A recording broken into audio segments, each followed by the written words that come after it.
Well, hello again. Peter Saturday from Universal Dork, back again today to talk about a film from 2005, Y2K era Tobe Hooper, a movie called Mortuary. Yeah, this film actually really delivered the goods. I saw it for the very first time. We were watching some movie trailers at a movie night.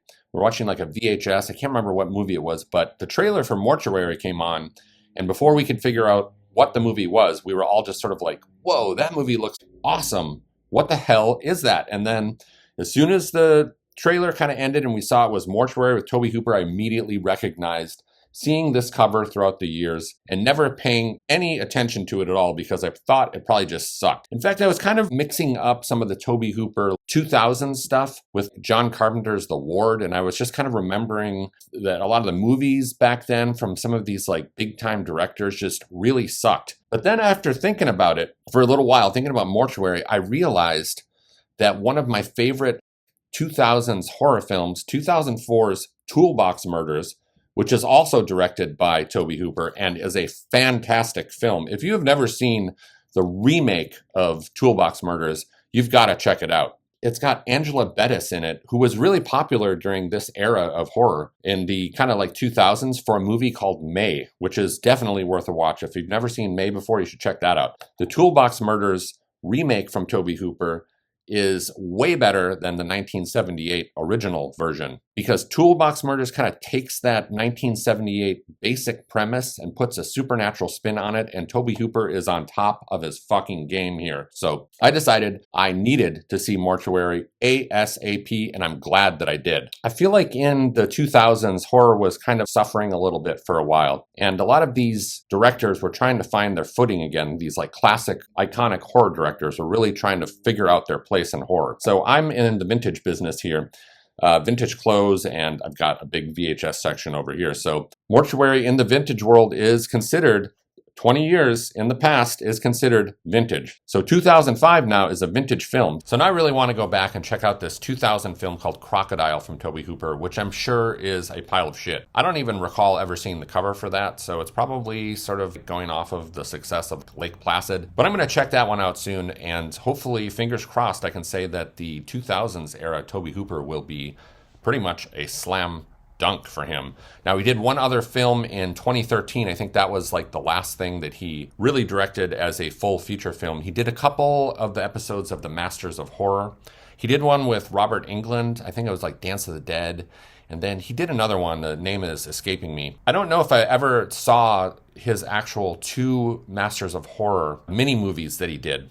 And I really need to check those out now just because of how much I like Mortuary and, of course, how much I love the Toolbox Murders. Now, in general, the Masters of Horror seemed like it was going to be a really great idea, but when I kind of look back on that, maybe I need to give those a rewatch, but when I look back on the Masters of Horror, I find myself thinking there's not a hell of a lot of real memorable episodes of that. In fact, the only one that I really remember, Don Coscarelli Incident on and Off a Mountain Road, which I remember liking quite a bit. And then I think there was a Stuart Gordon one, Dreams in the Witch House. I think that one was really good. There's a few like pretty good ones in there, but most of all, I feel like pretty disappointed with a lot of the installments of that. So I could tell from the trailer of Mortuary that it was kind of hitting all of the right beats for me that I really love. I mean, it's got kind of that 80s vibe to it in a way that it has like a single parent, family moving to a small town. It's got 2 kids, the new kid in town. It's got a little bit of like that, Karate Kid vibe thing going on with the kid moving to town and there being some bullies and stuff like that. It's kind of got like a teen thing going on too, which I really appreciate. So it really hits a lot of the right beats and features like Tobe Hooper and kind of his more like playful mode, like the way that he was in like Poltergeist, Life Force. It's a lot more comedic than a movie like Toolbox Murders that he did. And of course, like Texas Chainsaw Massacre, this feels like polar opposite. So the film really has a lot of great characters too. It's got the mother from Pet Sematary that I recognized right away. Denise Crosby is her name. She stars in this film. So to keep things simple, why don't I just read you the plot off of this Blu-ray right here. You ready for this? Here we go. When the Doyle family moves to a small town in California, they plan on starting a new life. Perhaps a strange choice, seeing that this new life entails running the long-abandoned Fowler funeral home and cemetery. The locals fear the place, and there are whispers around town that not only are the grounds haunted, but the Fowler boy, who wore the brutal shroud to hide his hideously deformed face, still lives in one of the tombs there. The Doyle's family discover, all too soon, that the gossip is true. Something lurks beneath the Fowler estate, something that raises the dead from long-forgotten graves, something that feeds upon death itself. So pretty cool little setup here, kind of a little bit of like a Tales from the Crypt type thing going on as well.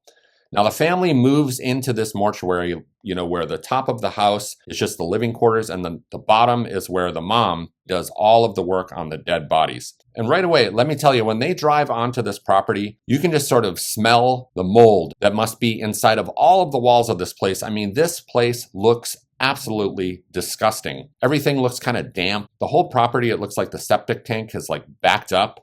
Apparently, it all has come up from the ground, so you can imagine that the yard there, which has no grass, smells probably like a pile of dog shit. So you got this pretty cool family there. The kid's kind of trying to make friends with people. He goes to a diner. He runs into some cool sort of like grunge kids, and he kind of tries to make friends with them. There's like this guy and then these two like cute girls, and of course, they all make fun of him immediately, and we see that this is going to be a lot more difficult for him. But lucky for him, at this diner, after he's sort of made fun of, he meets this really cute girl, and you can tell that he is majorly crushed out on her. The only problem is she's got a boyfriend, and the boyfriend seems like he's a really cool guy.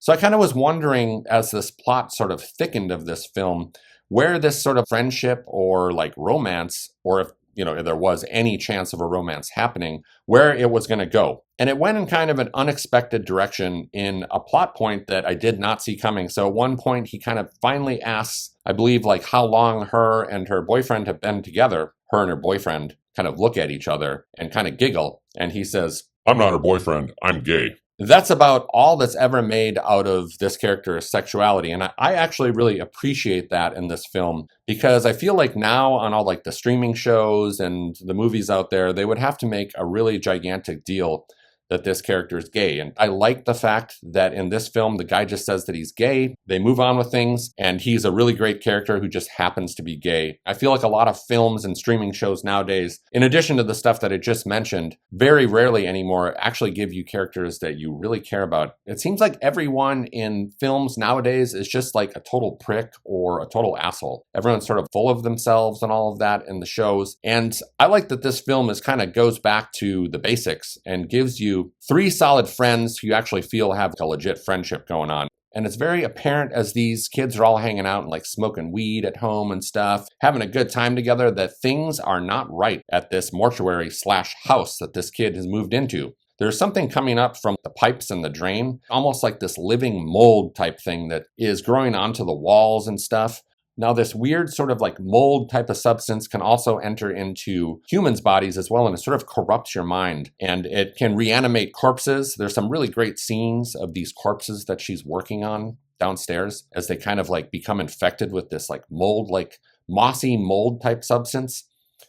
Really great practical effects with the way that these zombies look. And then there's also this character or creature or something that's supposedly like living down in the catacombs at the cemetery as well. And soon things at home are starting to look very strange when this kid's mom is infected herself. So you got a lot of people being attacked by this kind of like mold and stuff like this and being transformed into zombified maniacs. So sort of their rival gang of kids, like the three, they actually go to the cemetery to go fuck shit up. And the cemetery is part of this kid's property of the mortuary. They go there and they're all getting drunk. And this like douchebag kind of grunge guy, he's got his girl with him. And then there's this other cute girl that hangs out with them for some reason. And they're both really into this guy. So they're kind of having like a threesome down in the cemetery, going down into the catacombs. And then the kid, the douchey grunge Y2K kids, peeing all over people's graves.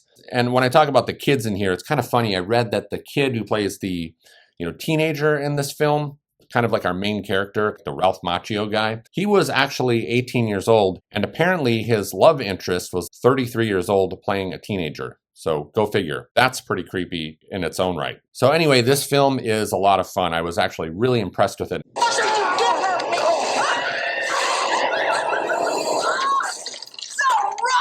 Now, the only negative I'm going to say is towards the end of the movie, there is a little bit of shoddy CGI that's used, and I just wish Tobe Hooper would have just went all practical effects and made this thing an absolute banger. Now, I do think that this one is more or less a banger, but I always feel a little bit bad when a movie is really on a roll there, delivering all of the great special effects, kind of making it feel grounded and almost like an 80s film or something like that, and then at the end, you can just see this bad CGI come into the mix and sort of really wear its 2000s era style and, effect stuff right on its sleeve, maybe a little bit too prominently.